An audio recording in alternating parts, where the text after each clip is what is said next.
Se nos primeiros minutos você entender isso, vai economizar anos de erro no Bitcoin.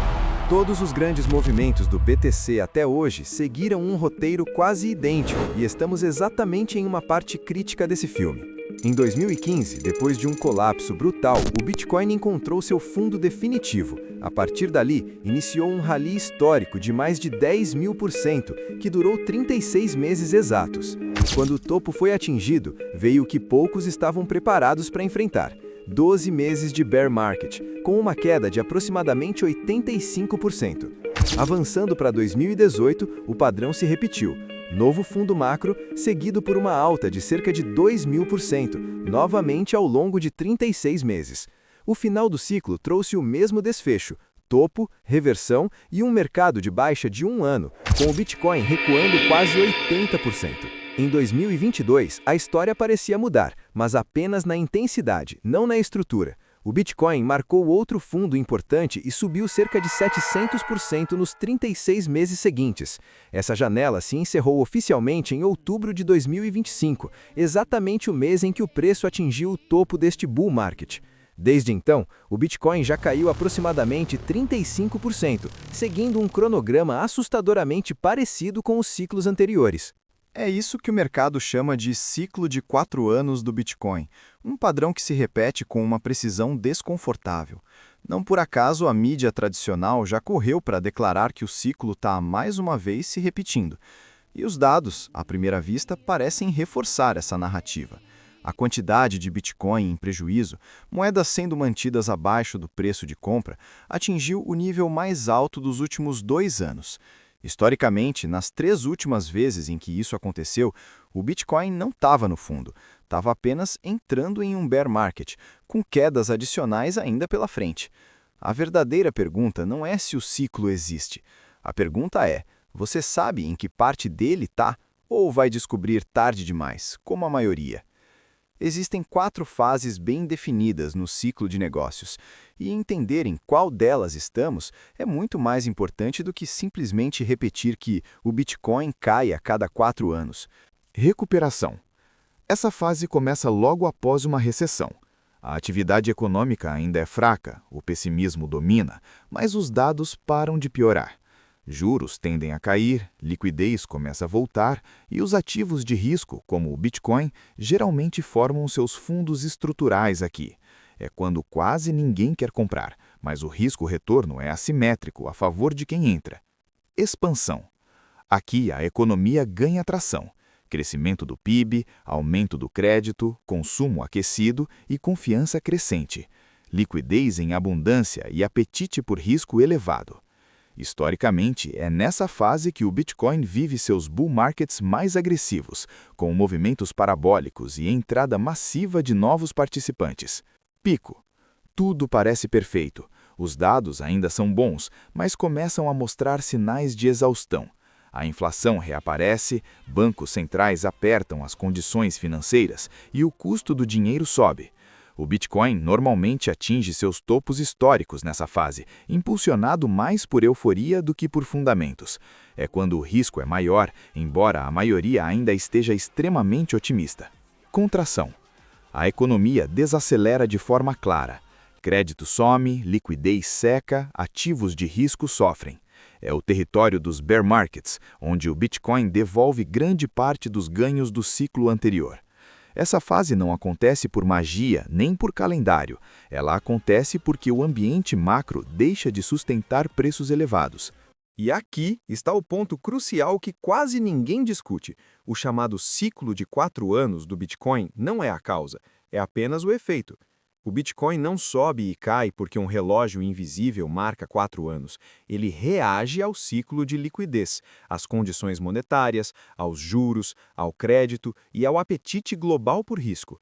Nos ciclos anteriores, essas forças macroeconômicas coincidiram com janelas de 4 anos, mas coincidência não é lei. Por isso, antes de assumir que o Bitcoin necessariamente precisa cair até $30.000, a pergunta correta é outra: em qual fase do ciclo de negócios nós realmente estamos agora? Porque se o ambiente macro for diferente desta vez, o desfecho também será.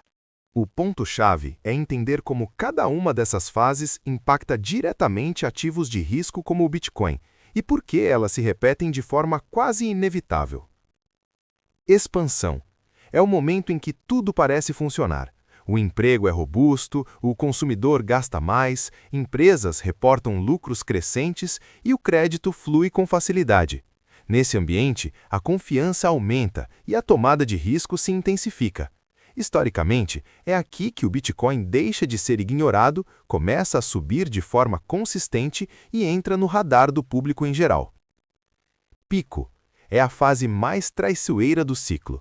A economia ainda opera em níveis elevados, os dados continuam fortes, mas surgem sinais de excesso. A inflação começa a pressionar, bancos centrais reagem e a complacência do investidor atinge o máximo.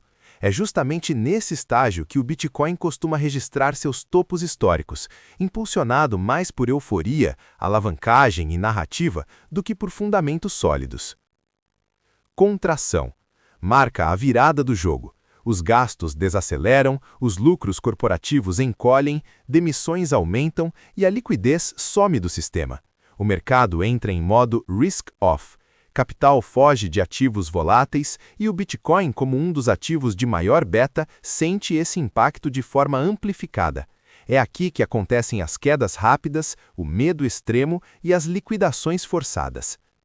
Fundo, ou vale do ciclo, é o estágio mais desconfortável psicologicamente. Os dados econômicos parecem péssimos, o noticiário é dominado por previsões negativas e o sentimento é de capitulação. Muitas vezes, essa fase coincide com recessões formais. Paradoxalmente, é exatamente nesse ponto que o risco real começa a diminuir e onde os melhores retornos futuros são construídos. No fundo, o ciclo de negócios não é um fenômeno técnico, mas humano. Durante expansões, pessoas e empresas gastam demais, assumem riscos excessivos e se alavancam acreditando que o crescimento é permanente. Já nas contrações, o processo se inverte. A desalavancagem se torna agressiva, o medo domina e ativos são vendidos a qualquer preço. Essa alternância entre euforia e pânico é o que impede a economia e o Bitcoin de evoluir em linha reta. Eles avançam em ondas, não em linhas retas. E é justamente por isso que entender o ciclo importa mais do que tentar adivinhar um número exato no gráfico. Uma das maneiras mais objetivas e confiáveis de acompanhar em que ponto do ciclo de negócios realmente estamos é por meio do ISM Manufacturing PMI. Esse indicador é um levantamento mensal que mede se a atividade industrial dos Estados Unidos está acelerando ou desacelerando, e ele funciona, na prática, como um termômetro antecipado da economia. A leitura é simples, mas poderosa. Acima de 50 indica a expansão econômica. Abaixo de 50 sinaliza a contração. Próximo de 50 sugere estagnação. O que torna o PMI especialmente relevante é que, historicamente, ele também se move em ciclos próximos de 4 anos, coincidindo de forma surpreendente com os grandes ciclos do Bitcoin. Quando colocamos esses dois gráficos lado a lado, a relação salta aos olhos. Sempre que o PMI acelera e se mantém acima de 50, o Bitcoin tende a registrar seus movimentos de alta mais fortes e sustentados. Já quando o PMI perde força e cai abaixo desse nível crítico, o que vemos é exatamente o oposto: pressão vendedora, volatilidade negativa e prolongados períodos de desempenho fraco para o Bitcoin. Se esse cronograma histórico do PMI permanecer intacto, o sinal é desconfortável. Ele sugere que o ciclo de negócios pode permanecer em fase de contração até o final de 2026, um ambiente que, em condições normais, seria extremamente hostil para ativos de risco como o Bitcoin. Em outras palavras, se dependêssemos apenas do ciclo de 4 anos do PMI, a conclusão seria clara: mais dor à frente. Mas aqui está o ponto que a maioria ignora. O PMI não se move sozinho. Ele é um reflexo de algo maior. Quando sobrepomos o preço do Bitcoin ao PMI, não estamos vendo causa e efeito diretos, mas sim duas variáveis reagindo à mesma força subjacente. Essa força determina se a economia expande ou contrai, se o PMI sobe ou cai e se o Bitcoin entra em rally ou em colapso. Essa força é a mais importante de todas no sistema financeiro moderno. a liquidez do sistema financeiro dos Estados Unidos. E é exatamente aí que a análise começa a ficar realmente interessante. Quando o índice de liquidez dos SA sobe, mais dinheiro circula no sistema financeiro. O crédito flui, empresas investem, consumidores gastam e o PMI quase sempre acelera logo em seguida. Quando essa liquidez é drenada, o processo se inverte. O crédito seca, a atividade desacelera e o PMI entra em contração. Essa relação não é coincidência. Ela está no coração da teoria econômica austríaca, que sustenta que não são os ciclos em si que causam booms e crises, mas sim as expansões e contrações da moeda e do crédito. Em outras palavras, a economia não entra em ciclos por acaso. Ela reage diretamente à quantidade de liquidez disponível. Desde 2023, o índice de liquidez dos SA basicamente andou de lado. Nem expansão clara, nem contração agressiva. Isso explica perfeitamente por que o PMI ficou preso próximo da zona neutra por tanto tempo. O sistema entrou em modo de espera. Mas esse equilíbrio é temporário, e a próxima direção da liquidez será decisiva para definir se o Bitcoin enfrenta mais um ciclo de baixa prolongado ou se o roteiro histórico começa a falhar. Para antecipar essa direção, precisamos olhar para os 3 grandes pilares da liquidez nos Estados Unidos. O primeiro e mais poderoso deles é o balanço do Federal Reserve. O balanço do Fed reflete, de forma direta, quanto dinheiro o Banco Central está injetando ou retirando do sistema. Durante o período de aperto quantitativo, QT, o Fed atuou como um freio, reduziu seu balanço, drenou reservas bancárias e pressionou ativos de risco. Esse foi um dos principais motivos pelos quais tanto o PMI quanto o Bitcoin perderam força. Agora, o cenário começa a mudar. O Fed anunciou que passará a comprar aproximadamente 40 bilhões de dólares por mês em títulos do Tesouro de curto prazo. Esse movimento não é simbólico. Ele aumenta diretamente as reservas bancárias, expande o balanço e injeta liquidez real no sistema financeiro. Na prática, isso transforma o Federal Reserve de um obstáculo em um vetor de impulso para a liquidez. E, historicamente, sempre que essa virada acontece, o impacto não demora a aparecer primeiro no PMI e depois, de forma amplificada, em ativos como o Bitcoin. E esse é apenas o primeiro componente da equação. Os próximos 2 vão determinar se essa mudança será suficiente para quebrar o padrão do ciclo ou apenas um alívio temporário antes de mais volatilidade. O segundo pilar da liquidez é a Conta Geral do Tesouro, TGA. Essencialmente, a conta corrente do governo dos Estados Unidos dentro do Federal Reserve. É por ali que o governo arrecada e, principalmente, gasta. Quando o saldo do TGA sobe, o Tesouro está acumulando caixa e retirando liquidez do sistema financeiro. Quando esse saldo cai, o processo se inverte. O governo está gastando, devolvendo dinheiro à economia e injetando liquidez. Após a recomposição extraordinária de caixa ocorrida em 2025, motivada por um shutdown do governo, o TGA atingiu novamente seu nível-alvo. A partir daqui, a tendência mais provável é que ele permaneça estável ou comece a cair gradualmente, o que remove um dos principais fatores de drenagem de liquidez que pressionaram os mercados nos últimos trimestres. O terceiro componente é a facilidade de recompra reversa. Esse mecanismo funciona como um estacionamento temporário de excesso de caixa. Quando há liquidez demais no sistema, o dinheiro vai para o RRP. Quando a liquidez é absorvida pelo mercado, o RRP esvazia. Hoje, esse mecanismo está praticamente vazio, que é justamente seu estado normal. Isso significa que ele não deve atuar nem como grande dreno, nem como grande fonte de liquidez, a menos que ocorra algum choque financeiro inesperado. Quando juntamos essas 3 peças, balanço do Fed voltando a subir, TGA estável ou em queda, RRP esvaziado, o sinal agregado é claro. O índice de liquidez dos Estados Unidos tende a subir nos próximos trimestres. E aqui está a implicação crítica. Se a liquidez realmente aumentar, o ciclo tradicional de 4 anos do PMI pode ser estendido desta vez. E se o ciclo do PMI se estende, o mesmo tende a ocorrer com o ciclo do Bitcoin, já que ambos respondem à mesma força subjacente. Isso não significa que o Bitcoin vai disparar imediatamente para novas máximas históricas. Do ponto de vista técnico, o ativo quebrou abaixo de médias móveis relevantes. O momentum de curto prazo ainda é negativo e a pressão vendedora não desapareceu.